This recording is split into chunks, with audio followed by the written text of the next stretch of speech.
Hello everyone. তো তোমাদের আজকে সেমিস্টারের এক্সাম দিয়ে তোমরা সকলেই এসছো এবং অনেকেই জিজ্ঞাসা করছিলে যে স্যার আমাদের যদি একটুখানি আপনি বলেন যে আমাদের যে কম্পিউটার প্রোগ্রামিং ল্যাঙ্গুয়েজ যেটাকে সিপিএল বলছো, যারা থার্ড সেমিস্টার ইলেকট্রনিক্সে ছিল তারা আজকে এক্সামটা দিয়ে এসছো এবং তারা আমাকে রিকোয়েস্ট করছিল যে স্যার যদি ভিডিও বানিয়ে দেন যে এই এমসিকিউগুলোর অ্যান্সার কী হবে। তো প্রথম যে কোশ্চেনটা আছে স্টুডেন্টরা তোমরা একটু ভালো করে দেখে নাও। প্রথম যে কোশ্চেনটা তোমাদের সামনে দেখতে পাচ্ছ সেই কোশ্চেনটা খুব সহজ একটা কোশ্চেন এবং সেই কোশ্চেনের যে অ্যান্সারটা হবে সেই অ্যান্সারটা হবে 4। ঠিক আছে, আফটার এক্সিকিউশন যদি এটা সলভ করো, এই প্রোগ্রামটা যদি রান করানো হয় তাহলে এই প্রোগ্রামটা 4 আসবে। কারণ এ বাই বি যদি করো, এ এ এ বাই বি বলতে যদি এ কে বি দিয়ে ভাগ করো তাহলে 5/2, অ্যাকচুয়ালি 5 দিয়ে ভাগ করলে 2.5 আসে, কিন্তু এটা যেহেতু প্রিন্ট এফ এবং পার্সেন্টেজ ডি আছে সব ইন্টিজার, তাহলে 2.5 নেবে না, এটাকে 2ই নেবে। তাহলে 2 × 2 মানে তোমার 4 আসবে। তাহলে প্রথমের অ্যান্সার কিন্তু 4 হলো।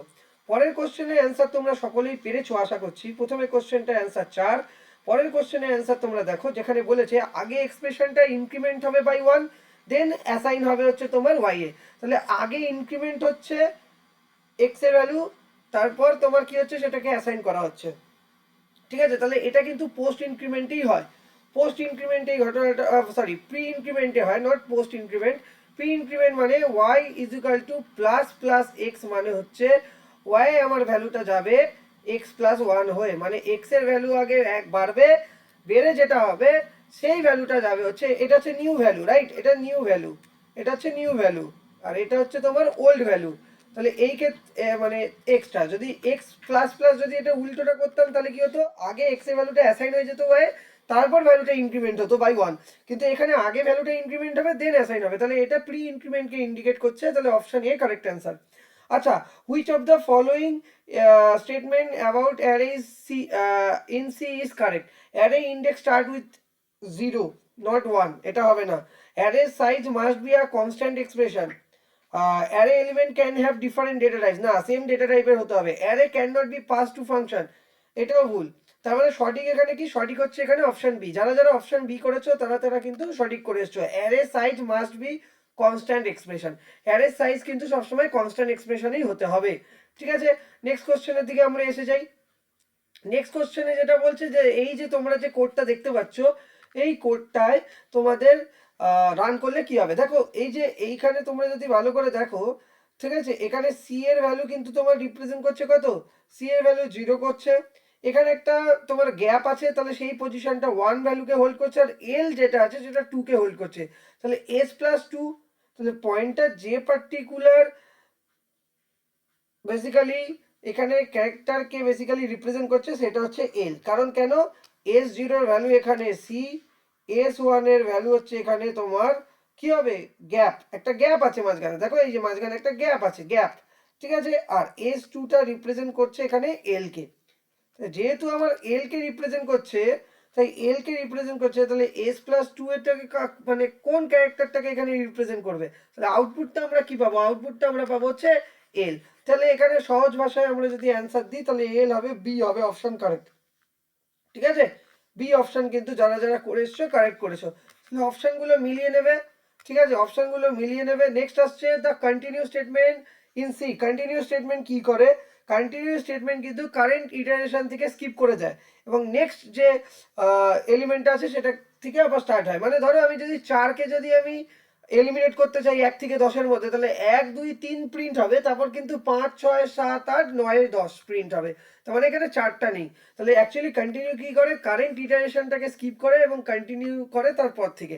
তাহলে এখানে যে অপশনটা আমরা দেখতে পাচ্ছি, এখানে অপশন বি হচ্ছে skip the current iteration and continue with the next. তাহলে skip the current iteration and continue with the next, এটা হয়ে যাবে তোমাদের কারেক্ট অ্যান্সার। ঠিক আছে, নেক্সট আসছি, what will be the value of P after executing the following code. আচ্ছা, তুমি একটু ভালো করে দেখো, এটা একটা পয়েন্টার কি করছে, এই পি কি করছে, পি হচ্ছে এর যে অ্যাড্রেস সেটাকে হোল্ড করছে। আচ্ছা, ভালো কথা। এবং সেই অ্যাড্রেসের যে ডেটাটা আছে সেটা হচ্ছে 10, তাহলে 10 প্লাস 20 এখানে 30, খুব সহজেই এটা বোঝা যাচ্ছে। এর অ্যান্সার খুব সহজ, আশা করছি আমার কাছ দিয়ে যারা পড়েছো এবং যারা এমনিও পড়াশোনা করেছো ঠিকঠাক তারা অবশ্যই অ্যান্সার করে আসবে। এর অপশনটা সি হবে, অ্যান্সার আসবে হচ্ছে 30 তোমাদের। ঠিক আছে, নেক্সট আসছি। নেক্সট আছে which of the following statement about function in C is true. দেখো প্রত্যেকটা function must return a value, তাই প্রত্যেকটা ফাংশন কি রিটার্ন ভ্যালু করে? Function can be call recursively, function এ রিকার্সিভলি কল করে। Function can not take arrays as argument, function can not call other function. তাহলে এখানে কিন্তু আমরা সব থেকে অ্যাপ্রোপ্রিয়েট যে অ্যান্সারটা দেখতে পাচ্ছি স্টুডেন্ট, সেটা হচ্ছে function can be called recursively.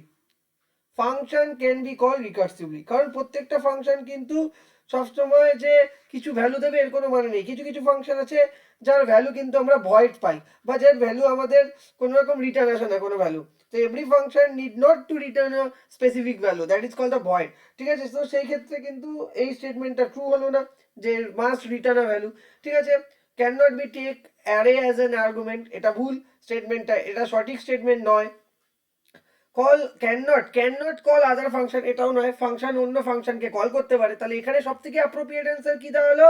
Function can be call recursively, function can be call recursively. যারা function can be call recursively করেছো এক্স্যাক্টলি তারা কারেক্ট অ্যান্সার করে এসছো। নেক্সট, এবার নেক্সট কোশ্চেনের দিকে আসি। What is the output of the following program? দেখো এই আউটপুটটা তোমাদের কি আসবে এখানে? আমরা যা দেখতে পাচ্ছি আউটপুট যেটা আসার কথা সেটা হচ্ছে তোমার 10 আসছে।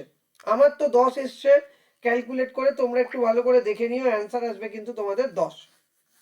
এখানে তোমাদের অ্যান্সার আসছে 10, অপশন সি কারেক্ট অ্যান্সার। ঠিক আছে, অপশন আসছে C 10। What is the correct way to declare a pointer to an integer? Pointer to an ইন্টিজারকে ডিক্লেয়ার করা তোমাদেরকে সবাইকে শিখিয়েছি, তো এখানে কারেক্ট অ্যান্সার তোমরা নিশ্চয়ই জানো। কি কোনটা হবে বলো তো, কোনটা হবে কারেক্ট অ্যান্সার, কোনটা হবে? এইটা হবে স্যার, ভেরি গুড। তাহলে পয়েন্টারকে আমরা যে ইনিশিয়ালাইজ করেছি, ডিক্লেয়ার করেছি, option B correct. In C the function strlen ইসি রিটার্ন, ইসি রিটার্ন কি দেবে? 3 দেবে, তাই না? এর লেন্থ কত ক্যারেক্টারের? 3, তা 3 দেবে। খুব সহজ কোশ্চেন করেছি কিন্তু, এমসিকিউ কোশ্চেনগুলো কিন্তু কোনো জটিলতা দেখতে পাচ্ছি না আমি এখন অবধি। What will be the output of the following fragment? ফ্রেগমেন্টের ফলোইং ফ্রেগমেন্টের কি এক্স এর ভ্যালু 10, তাহলে ইফ স্টেটমেন্টটা মানে এমনি ফলো করবে না, অ্যাড্রেস করবে না, তাহলে সেই ক্ষেত্রে এখানে কি দেখাবে? এখানে এলস পার্টের যে প্রিন্টে যেটা আছে সেটা কিন্তু রিপ্রেজেন্ট হবে। তাহলে এই পার্টটা এক্সিকিউট হবে, এই পার্টটা কিন্তু এক্সিকিউট হবে না। হ্যালো পার্টটা আসবে না আউটপুটে। হ্যালো পার্ট কেন আসবে না? হ্যালো পার্ট কি আসবে? হ্যালো পার্ট কি আসবে? এক্স এর ভ্যালু 10 দেওয়া আছে, এক্স এর ভ্যালু যদি 10 দেওয়া হয় তাহলে if x is equal to 5, তাহলে if x is equal to 5 10 equal to 5 নয়, ইফ স্টেটমেন্ট তো ট্রু নয়। তাহলে ইফ স্টেটমেন্ট ট্রু না হলে এলস পার্টে যাবে, এলস পার্টে যেটা প্রিন্ট বলেছে সেটাই করবে। তাহলে এখানে কিন্তু আমরা ওয়ার্ল্ড পাবো, ওয়ার্ল্ড। অ্যান্সার হবে হচ্ছে ওয়ার্ল্ড। ঠিক আছে, হ্যালো ওয়ার্ল্ডে ওয়ার্ল্ড পাবো। Which of the following is not a valid storage class in C? Valid storage class, দেখো এখানে ভ্যালিড স্টোরেজ ক্লাসের ক্ষেত্রে আমরা জানি স্ট্যাটিক, এক্সটার্ন, অটো, এগুলো হচ্ছে ভ্যালিড স্টোরেজ ক্লাস। পাবলিক বলে কোনো স্টোরেজ ক্লাস সিতে নেই, তো পাবলিক কিন্তু তোমার কোনো ভ্যালিড স্টোরেজ ক্লাস নয় সি এর। ঠিক আছে, তাহলে এখানে বোঝা গেল, এখানে এটা অ্যান্সার বি হয়ে গেল, এটা অ্যান্সার সি হয়ে গেল, আর এটা অ্যান্সার 3 আর এটা হচ্ছে বি। ঠিক আছে, আশা করছি তোমরা সবাই দেখতে পাচ্ছ। তো খুব সহজ কোশ্চেন এমসিকিউ, এবং এমসিকিউতে আশা করছি তোমরা সবাই ফুল মার্কস এনেছো বা পেরেছো। এবার হচ্ছে which statement is true about pointer? Pointer কি করে? পয়েন্টার বেসিক্যালি অ্যাড্রেসকে স্টোর করে, পয়েন্টার স্টোর দ্য অ্যাড্রেসেস। ঠিক আছে, ভ্যালু কিন্তু স্টোর করে না, ডেটা টাইপকে স্টোর করে না, পয়েন্টার স্টোর করে কি? অ্যাড্রেসকে। তাহলে which statement is true about pointers? Pointer store addresses, pointer store addresses, সেই অ্যাড্রেসের মধ্যে দিতে থাকে। ঠিক আছে, নেক্সট আছে which features of object oriented programming allows using the same function name with the different parameter? এটা তোমরা নিশ্চয়ই পড়েছো, পলিমরফিজম বলা হয়। পলিমরফিজম হচ্ছে একটা প্যারামিটার, বা একটা বলতে পারো কি বলবো, একটা খুবই মানে ইম্পর্টেন্ট একটা প্যারামিটার অবজেক্ট ওরিয়েন্টেড প্রোগ্রামিং এ, যেটা কিনা কি করে, এটা সেম ফাংশনকে আমরা ডিফারেন্ট প্যারামিটার হিসেবে যেখানে ইউজ করে থাকি। ঠিক আছে, পলিমরফিজম তোমার correct answer, polymorphism correct answer. What will be the output of the following code? What will be the output of the following code? अच्छा, static int x00 x0 x plus plus, अच्छा increment হবে, বাড়বে function call করবে, এখানে আমার যে অ্যান্সারটা আসা উচিত 1, তারপর আবার হবে 2, হবে 3, 1 2 3 আসছে আমার। তোমরা একটু জানিও এটা আমার 1 2 3 আসছে, তোমাদের কি এসছে। ঠিক আছে, আমার তো এটা 1 2 3 এসছে। তো এই হলো ব্যাপার। বাকি তো মোটামুটি বড় কোশ্চেনও আমি কিছু দেখেছি যে কমন এসছে, যেমন ধরো 11 নম্বর কোশ্চেনটা তোমরা পুরোটাই পেরে যাওয়া উচিত। দেখো আমি তোমাদের ফাংশন দিয়ে তোমাদের প্রাইম নাম্বার প্রিন্ট করা শিখিয়েছিলাম, বা তোমাদের এখানে আমি ফ্যাক্টোরিয়ালটাও পড়িয়েছিলাম, শিখিয়েছিলাম সি প্রোগ্রামিং এ ফ্যাক্টোরিয়াল কিভাবে ক্যালকুলেট করতে হয়। তোমাদের আমি ওয়ান ডাইমেনশনাল অ্যারে কিভাবে ডিক্লেয়ার করতে হয়, 2 ডাইমেনশনাল মাল্টি ডাইমেনশনাল শিখেছি। সুইচ কেস ইফ এলস এর ব্যাপারে তোমরা ডিসপ্লে ইভেন নাম্বার ডিসপ্লে করা জানো, 10 ন্যাচারাল নাম্বার ডিসপ্লে করা জানো।